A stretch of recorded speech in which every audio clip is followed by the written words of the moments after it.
excited about doing another culture, another city. And so that's why we wanted to move down to Karnaca. My wish was to go at the edge of this world in a city where the sun is impacting a lot the mood. And it was allowing us to create some weird atmosphere and to twist things.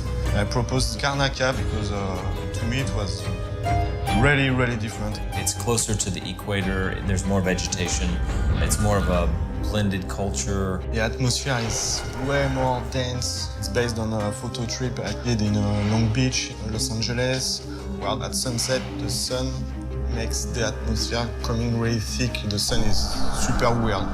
As we talk about the dances, the foods, the songs, the different weather, how wealthy people would go take in the sun on the beach to sort of cure their maladies. One of the things we also talked about was the demographic of where the various people came from. It's really important to build the history of a city. So we started 2 centuries before the action takes place. In my imagination, there were natives on this island. And then I imagined a wave of settlers from Morley, which is an island that we never visited in Dishonored. These are these tall, blonde guys. They are bulky. They've started a small village with the natives. We decided to bring some people from Bristol, from Dunwall. They split the island in 2, making a huge canal. It was making a direct link to Dunwall. That means people from different countries working together, fighting together.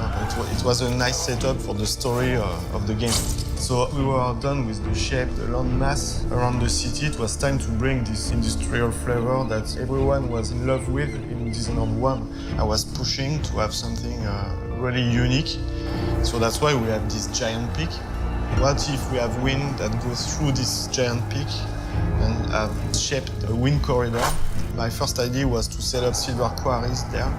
And what if we put a district there where people suffer? Imagine how they think and how they survive. In this district that brought a lot of different structures, like the windbreaker, the way the blocks in the district are shaped in diamond shape to funnel the wind, to break the wind. The giant mills, it ends up with something really, really cool, story-wise and visually.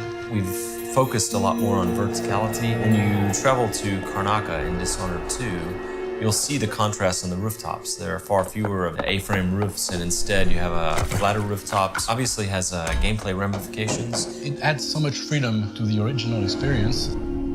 Now you can access the roof with blink, balconies, or you can take the stairs, or you can climb on the light poles. The fact that you have more space to play in, I think it's a good thing.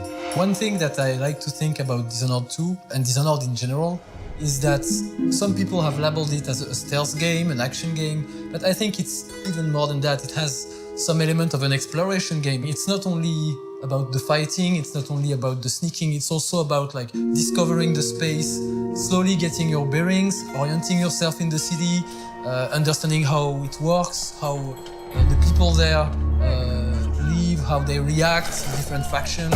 The fact that there are neutral factions also allows the player to explore without fearing to be attacked, which is a good thing because the artist has done such great objects, totally typical to Dishonored. At Arcane, we focus a lot on the really small details in the world. You can sneak, enter an apartment and review what's there. For example, the typewriter that everyone is loving. People really love when it's functional, and now if you press spacebar, you hear the sound, you see it moving. We design each object so they can be built in real life. I really think that returning fans and new players will be blown away by the richness of this new city and this world 15 years later.